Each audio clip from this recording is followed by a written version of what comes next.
Have you ever heard of the 80-20 rule, also known as Pareto's principle? He says that 80% of the actions deliver 20% of the results, and 20% of the actions deliver 80% of the results. So if you're a lazy creator and you're trying to make some money online, here's 20% of the actions that will actually generate 80% of the results, and here's 80% of the actions that you should not do that only generate 20% of the result. So let's get right into it. Number one, straight up we're going to go into spending half of your life making a logo. Everyone here knows one friend that for the last 2 years has been saying they're going to start their own business, and all they've been doing is just making the logo. And to be honest, like, the logo is pretty shit as well. This is every entrepreneur's biggest sin, which is taking like 3 years to try and make a logo. This does not matter. It does not matter what your logo is. It literally doesn't matter what color it is. It doesn't matter what it looks like for now, because you can change this later. If your brand or your company or anything that you're starting isn't selling, or you haven't made any sales, nothing else like your logo or how it looks or changing like one specific pixel does not matter for shit. What you need to do is just have something basic enough that will pass, that looks alright, because you can change this later on. You're planning to grow. In life, there's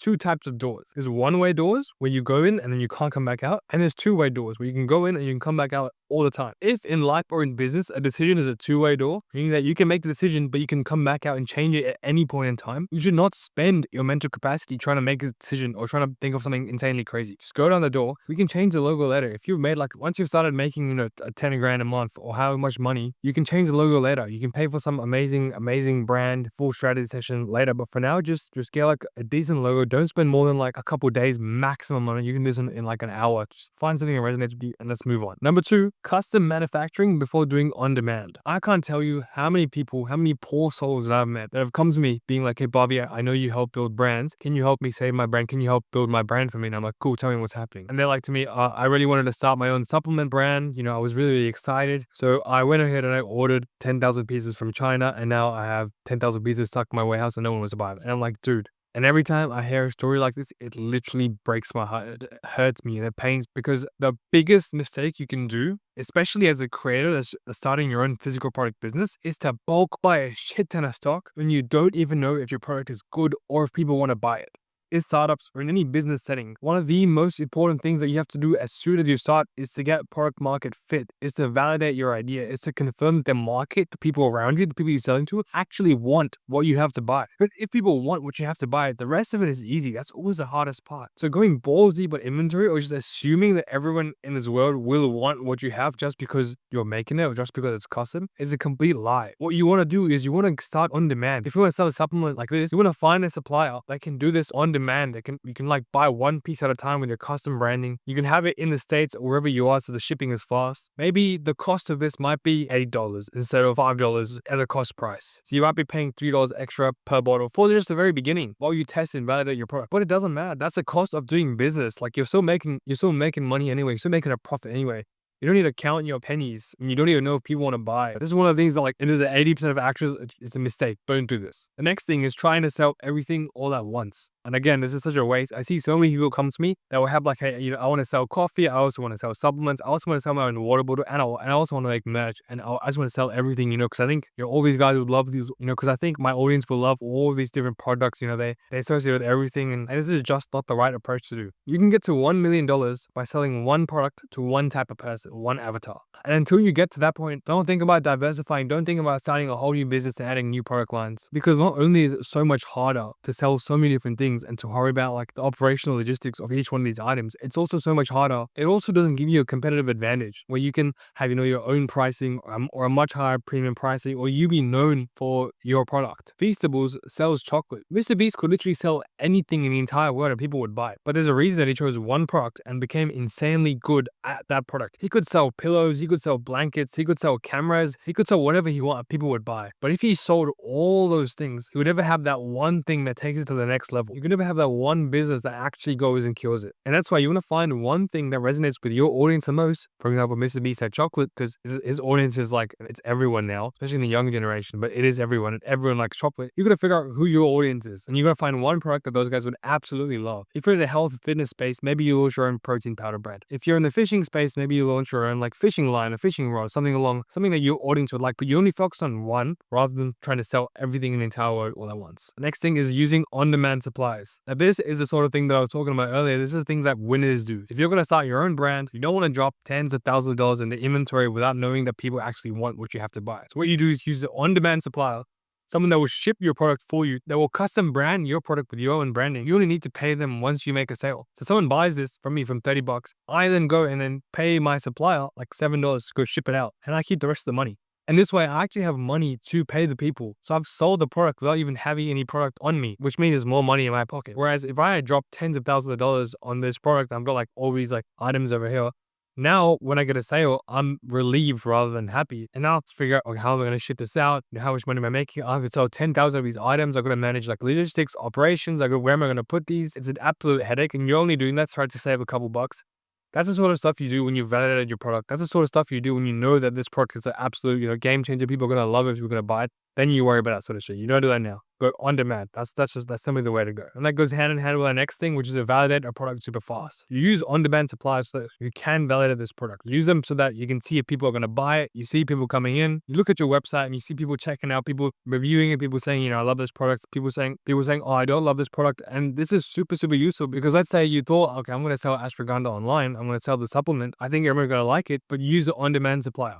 Then you go, you sell it, and then you get no sales. People are like, dude, why are you selling this? I don't want this at all. Actually, ashwagandha isn't like what I thought it was. And now the market has told you that your product is not valid. People don't want this, which is a great thing if you're using an on-demand supplier. Because what does it cost you now to pivot to a different product or to just close the store down? It costs you nothing because you didn't spend anything. But if you had ordered 10,000 of these items, like I know so many other creators that have come to me that have ordered so much bulk product and they're like, dude, people don't want my product anymore. What am I going to say? Go to China and then refund your product? That's not going to happen. That's like tens of thousands of dollars down the train. And it's a super, super expensive lesson, which is why I'm so bullish on going on demand to validate your product. And once you're validating, once you're scaling, once you're making some money, and once you know people for sure want your product, they're waiting for you to drop it, then you can consider going to China and getting some cheaper stock. The next thing is paying people to make an insane website. That is the 80% that drives no results. You don't want to waste your time be doing this because again, it doesn't matter what your website looks like in the very beginning. Your website is used to make your brand look nice and also to increase conversions. Having a nicer website will mean that you get better conversions. Let's say you might get a 4% conversion rate with like an amazing website or a 2% with a super, super shitty one. So there is some value in that you actually do need a good website. But here's the thing, 4% of 0 is still 0 and 2% of 0 is still 0. So it doesn't matter how good your website is if your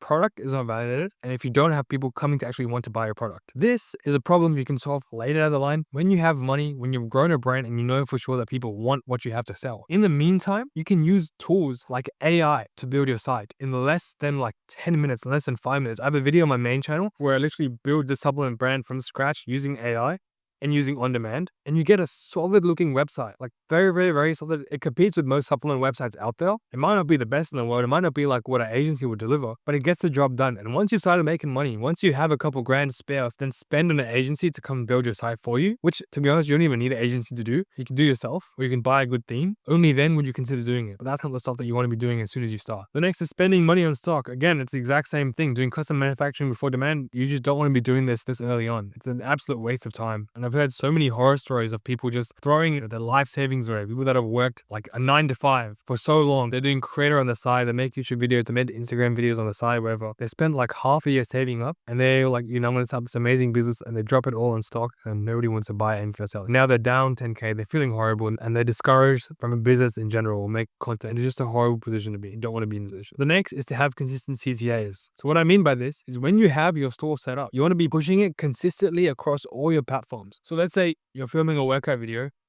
You want to show a video of you taking your own supplement and being like, hey, I've just dropped my supplement. Check this out in the link in my bio. You want to be sending out emails to your audience. And you're like, hey, we just dropped the supplement, sales on right now. Get yours for 20% off using this link. You want to be consistently dropping these call to actions to tell people to go and actually buy your product. So you can get it in their mind, because that's actually how you get traffic to your website and how you get people to buy. The next is getting your affiliates on board. So once you've had, this is slightly more advanced, once you have your product all set up, you don't want to be the one doing the CTA all the time. You want to have people to sell on behalf of, because you've done the hard work, you've created your own brand. Now you need other people in the same space, in the same niche to be like, hey, John, look, I've started this supplement brand. If you plug it in your video and people use the code John20, I will give you 20% of every single sale you make. So now they're incentivized to go and sell, and you don't even have to do anything. Now your business starts growing without you doing things, without you putting in effort. And it actually turns into a machine that gives you freedom rather than something that takes freedom away from you.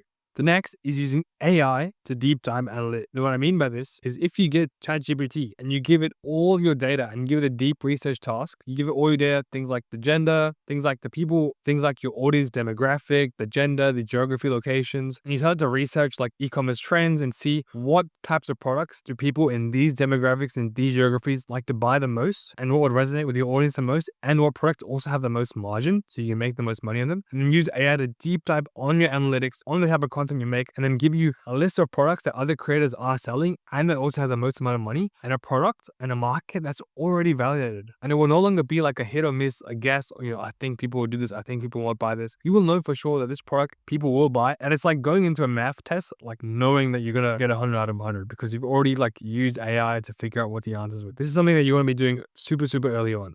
The next is making a quote unquote business plan. This is the type of shit when you ask your friend, how's that business of yours going? He's like, yeah, man, it's good. I've just been making my business plan. There is no business plan. The business plan is simple. Find a product that people want to buy, that your audience resonates with it. Get an MVS, a minimum viable store, a basic store with linkages to your on-demand product, and then test the market. And if the market responds, then you grow. You have to break shit and move fast, because the only way you grow and move forward in business and in life is by getting feedback loops. The only way you get feedback loops is like constantly putting stuff out there and then getting feedback from the market, not by sitting by yourself and designing a logo and making a business plan for a year straight.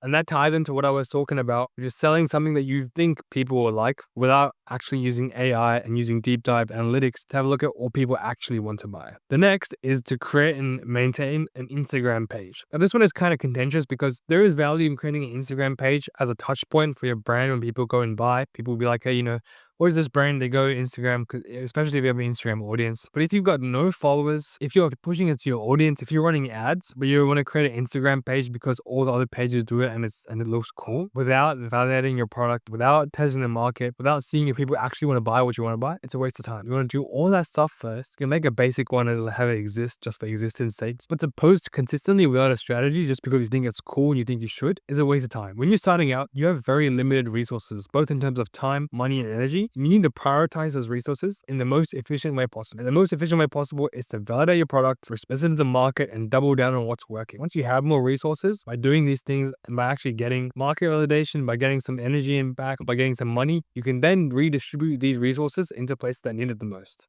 Another thing is to buy expensive branding package. I can't tell you how many brands I know that have started like, hey, I want to start this amazing brand. They spend 10 grand on a branding package to do like a website, their logos, their brand marks, their business cards, and they don't even have a product that they haven't even made one sale. It's a stupid waste of time. You can do this once you're doing 10K a month consistently and you have a way to get to 100K a month. Then you can buy an amazing branding package or brand strategy. Someone that would actually help and guide you to create the brand that you want, because nobody knows who you are until you start selling. And that ties into this about telling everyone about your business model and your business idea before actually launching, because every single person will tell you, oh, this is a great idea. You get heaps of dopamine by saying, I'm starting my own brand, I'm starting my own business, and it'll make you feel super good. But here's the thing, the market doesn't care how cool you feel about launching your brand. If you have a good product, if you have a good business, the market will reward you. If you don't, it will not. And the only thing that will happen by telling everyone about your amazing cool brand without testing if people actually want it is you will just feel embarrassed. You will feel like, I've done all this, I told everyone this, I hyped it up so much and people don't want, and nobody wants to buy what I have to buy. You're just going to feel bad because you set the expectation so high, and this is what actually ends up happening. And now you feel demotivated. You don't feel like you can pivot. You don't feel like you can try again. It's just not a good feeling. Whereas if you didn't tell anyone and then you had a huge success, people will be like, oh my God, what an amazing job. You set the expectations low and then you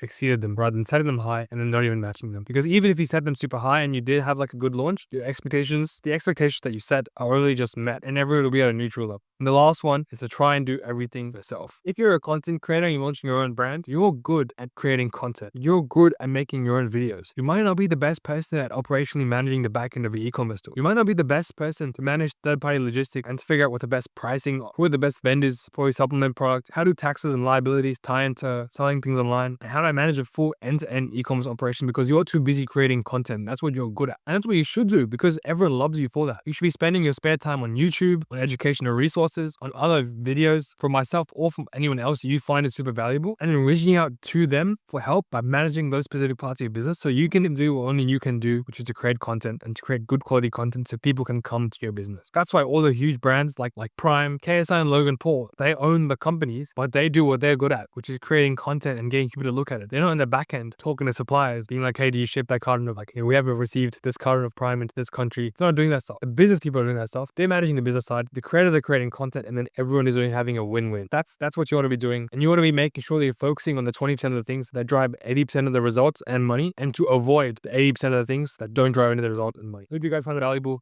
I'm going to be sending more stuff like this in my email, so subscribe to my email newsletter. I'll see you guys in the next one.